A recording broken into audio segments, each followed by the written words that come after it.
दो रात खिरसू में बिताने के बाद आज मैं निकल पड़ा हूँ अपना नीति वैली की तरफ। नीति गांव, घमशाली गांव इस बेल्ट में। और इस टाइम 11:20 हो गए और टारगेट 10 बजे निकलने का था। लेट, बहुत लेट।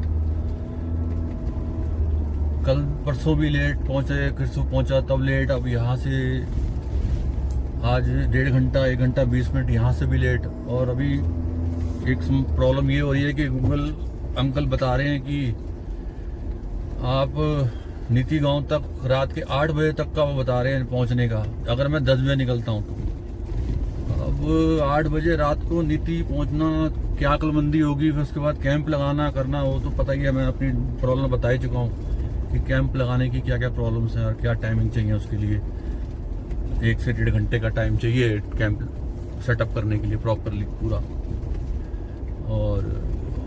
और अब बीच में कहाँ रुकना होगा, क्योंकि शायद 3-4 बजे के आसपास अपन जोशीमठ के आसपास ही होऊंगा।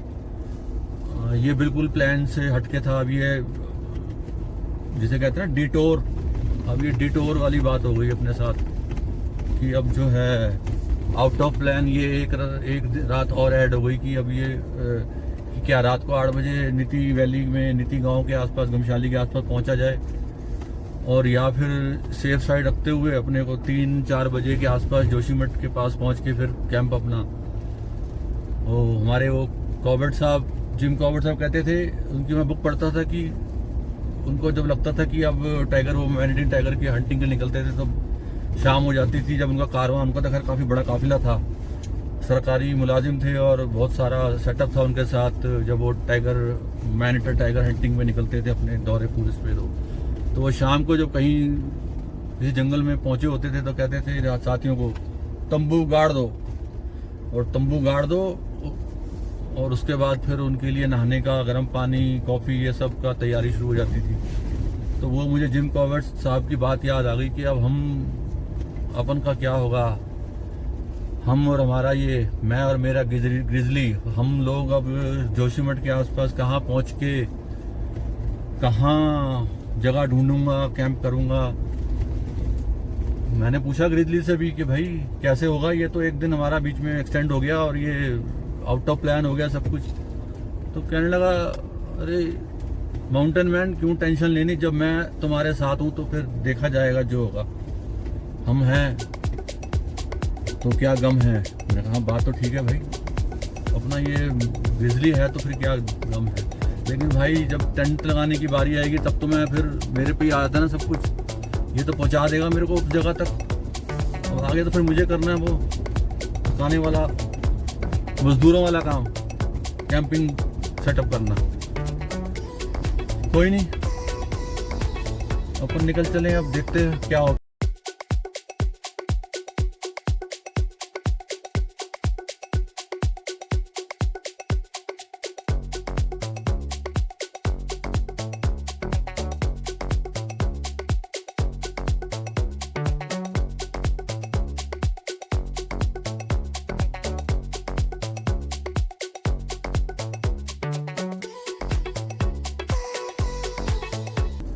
अपन लोग 40 किलोमीटर यहाँ दिखा रहा है जी ट्रिप बी में। तो 40 किलोमीटर यानी कि 35-36 किलोमीटर के बाद छोटी सड़क छोड़ के, फॉरेस्ट रोड छोड़ के, खिरसू से जो रुद्रप्रयाग को आ रही थी, अब हम नेशनल हाईवे जो श्रीनगर, रुद्रप्रयाग, जोशीमठ की तरफ का जो मेन हाईवे जिसपे काम भी चल रहा है 4 धाम यात्रा का, अब हम उस हाईवे पे आ गए हैं।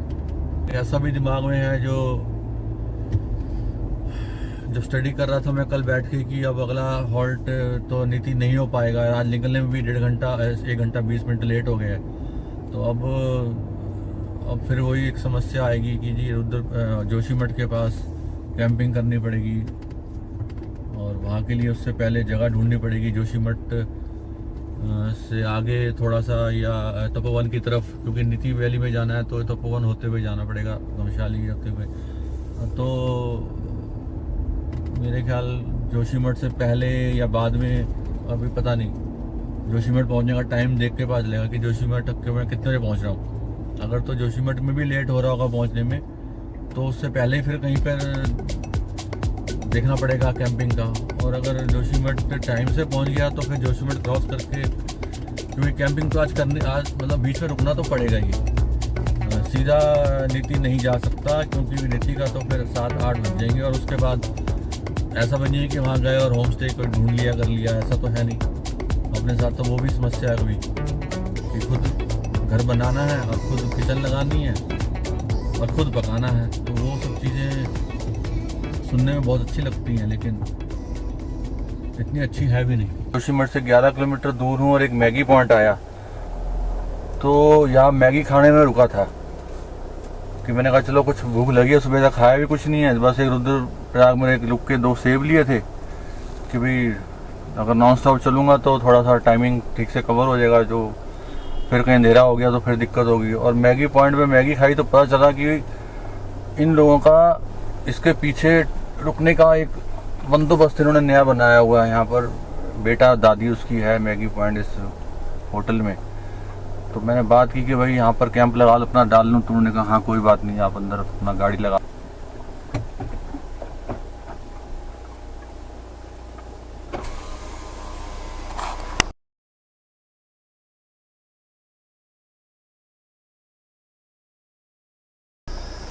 बारिश से वो होगा, और मैं अब गाड़ी लगा के फिर बातचीत करते हैं। कैंपिंग का अपना पहले सामान तक तैयारी कर लूँ, क्योंकि फिर इस टाइम अंधेरा होने वाला है और टाइम भी तकरीबन 6:20 हो गए हैं। जोशीमठ से थोड़ा सा पहले एक बड़ी सी जगह मिल गई गाड़ी पार्क करने की और कैंप लगाने की। और मैं बना रहा हूँ पनीर भुजिया,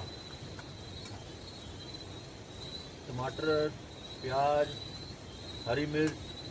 मुझे आइडिया तो है नहीं, बस जैसा दिमाग में आता है वैसे मैं उनको सबको फ्राई कर रहा हूँ काट के अपने हिसाब से, बिना कोई एक्सपीरियंस के। बस ऐसे ही कि ये भी डाल लो, ये भी डाल लो, वो भी डाल लो। ये पनीर है, मसाले डालें इसमें और इसको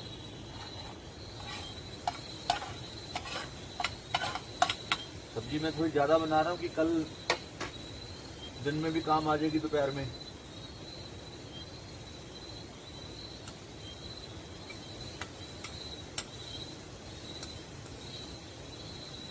दिन में तो खाना बनाने का कोई सीन होता नहीं है, भागम भाग लगी होती है कि जगह पे पहुंचना है। और अगर हमने बाहर कहीं पे गाड़ी रोक के खाना ले लिया, कुछ खा लिया होटल में, तो फिर फायदा क्या हुआ कैंपिंग करने का? फिर पैसे कहाँ बचे? हमें तो पैसे बचाने हैं। कैंपिंग का मतलब है पैसे बचाओ, देश को आगे बढ़ाओ।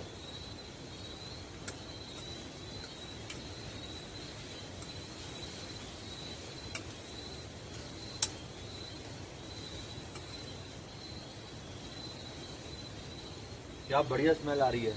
मैं इसमें वो ले आया हूँ तेज पत्ता, कहते इसमें स्मेल बढ़िया होती है। तो मैंने कहा चलो ये भी डाल लेते हैं। और मसाले डाले मैंने जो जो मुझे मालूम थे। प्याज काट के डाला, थोड़ी हरी मिर्च डाली, थोड़ा गाजर भी डाली। आपको कहेगा भाई पनीर के सब्जी में गाजर, ठीक है, इसको बनने देता हूँ। बड़ी मेहनतें करती हैं औरतें भाई, और हम मर्द लोग कड़ी मारते हैं औरतों के ऊपर अपनी कि खाना बनाना नहीं आता, ये नहीं आता, वो नहीं आता। मेरी तो थोड़ी सी में जान निकल रही है।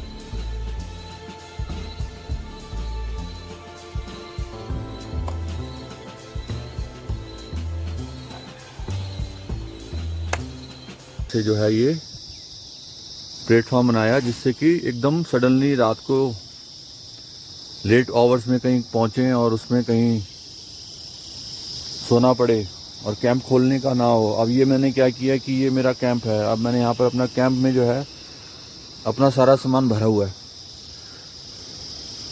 अब यहाँ कुछ नहीं खोला, नहीं तो ये सब कुछ खोलना पड़ता है फुल कैंपिंग के लिए। जैसे वो तब होता है जब आपने 1-2 दिन एक ही जगह पर रुकना है, तब ये सब खोलने का फ़ायदा है।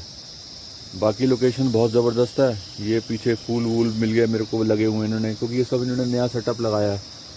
ये कैबिन बनाया है इन्होंने अभी टूरिस्टों को रास्ते में रुकने के लिए, जो जोशीमठ जाते हुए लेट हो जाए बाई चांस, तो यहाँ पर 2-3 कमरे हैं इस कैबिन में।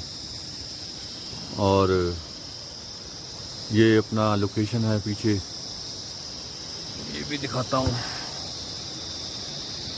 ये चारों तरफ के पहाड़ की लोकेशन है। वो सामने ऊपर एक फॉरेस्ट के थोड़ा छोटा सा फॉरेस्ट पैच नज़र आ रहा है। और ये इनका ईटिंग पॉइंट है जहाँ मैं रुका हुआ हूँ। कुछ टूरिस्ट लोग रुके हुए हैं बाहर, बिल्कुल रोड जहाँ गाड़ी खड़ी है उसके साथ ही हाईवे है, जोशीमठ हाईवे। किसी को क्या हो जीप कैंपिंग करते हुए रात हो जाए तो वो यहाँ पर आके इनकसिस कंपाउंड में रुक सकता है। हाँ, यहाँ पर एक चीज़ और है कि यहाँ पर ये टॉयलेट भी बने हुए हैं, जो टूरिस्टों को रास्ते में जो रुकते हैं अपना बैठ के मैगी वैगी खाते हैं, उन लोगों के लिए ये यहाँ पर वो भी है। एक चीज़ और दिखाता हूँ रात को क्या हुआ, पता नहीं अब कैमरे में आ रहा है कि नहीं। ये एक, मैं तो सोया हुआ था, ये एक फिंगर, एक ये फुट, एक हाथ का निशान है। ये मैं इसको थोड़ा क्लोज करता हूँ। ये आदमी के हैं या ये, क्योंकि काफ़ी बारीक फिंगर्स हैं ये, तो ये कहीं रात को भालू के यहाँ पर आया है, उसके हाथ के आगे के पंजे के निशान हैं, उसने इसको ऐसे किया। क्योंकि आदमी का हाथ तो काफ़ी मोटा होता है और ये बारीक बारीक से जो निशान है फिंगर्स के, डोंट नो क्या था ये। वो तो सुबह मैं गाड़ी अपनी देख रहा था चारों तरफ से, तो मुझे ये नज़र आया।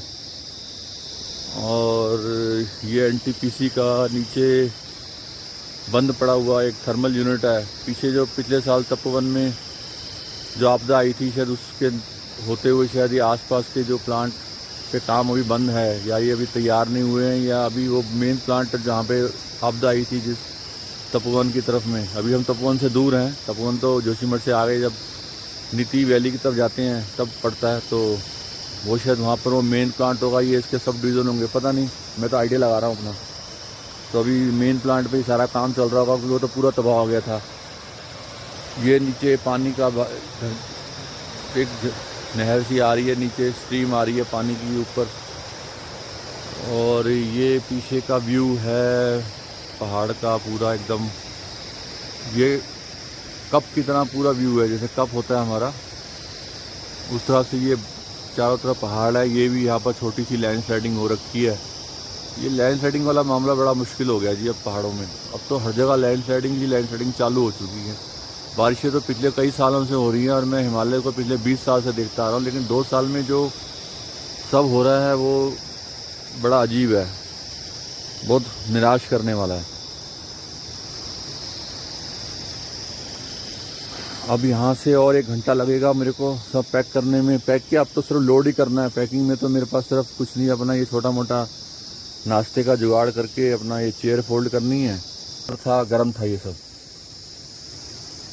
तो अब आगे अब चलना है नीति की तरफ, तो उसकी तैयारी करता हूँ। ब्रेकफास्ट देखता हूँ, ब्रेड वगैरह का कुछ आमलेट वगैरह बनाऊँगा, या हो सकता है कैंटीन में कुछ वो आलू के परांठे भी बनाते हैं, मुझे मालूम चला था, तो वहाँ जाके पता करता हूँ। आज आलू के परांठे खाने का दिल है। 4 दिन हो गए, पंजाबी लोग हैं जो रोज़ घर में परांठे खाने वाला आदमी है, 4 दिन से परांठे नहीं खा रहा। हेलीकॉप्टर जा रहा है जी, मेरे कैमरे में आएगा कि नहीं पता नहीं।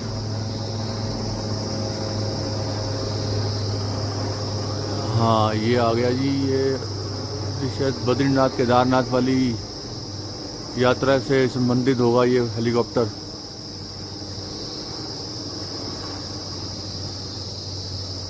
तो खैर एनी हो, दीवार की तरह है। झिंगुरों की आवाज़ आ रही है, बीटल्स, झिंगुर क्या बोलते हो आप लोग, हम लोग वही है सब। ये सारा जंगल में ऐसे ही चलता है, इनकी पूरा दिन आवाज़ रहती है। पता नहीं इनकी बैटरी चार्ज कहाँ से होती है इन कीड़ों की, कि क्या खाते हैं कि हर टाइम नॉन स्टॉप आवाज़ ही निकालते रहते हैं। इनको खाने का टाइम नहीं मिलता, प्यार मोहब्बत करने का टाइम नहीं मिलता, बस आवाज़ ही निकालते रहते हैं बैठ के, पता नहीं।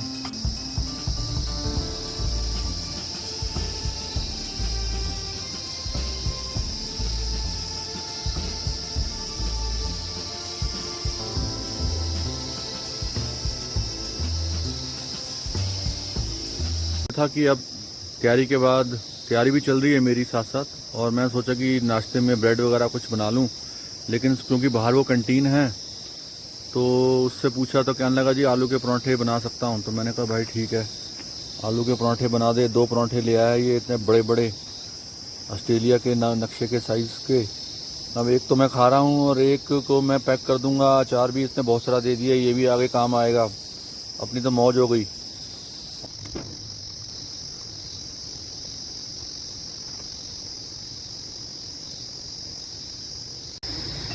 तो 10 बज रहे हैं सुबह के। अब यहाँ से नीति वैली की तरफ का सफ़र चालू। गाड़ी की सफाई भी कर दी, कॉकपिट इज़ रेडी।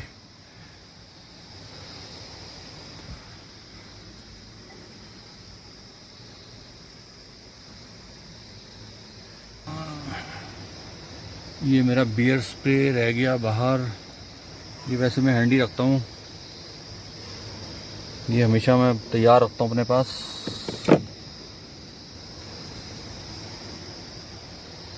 और जो है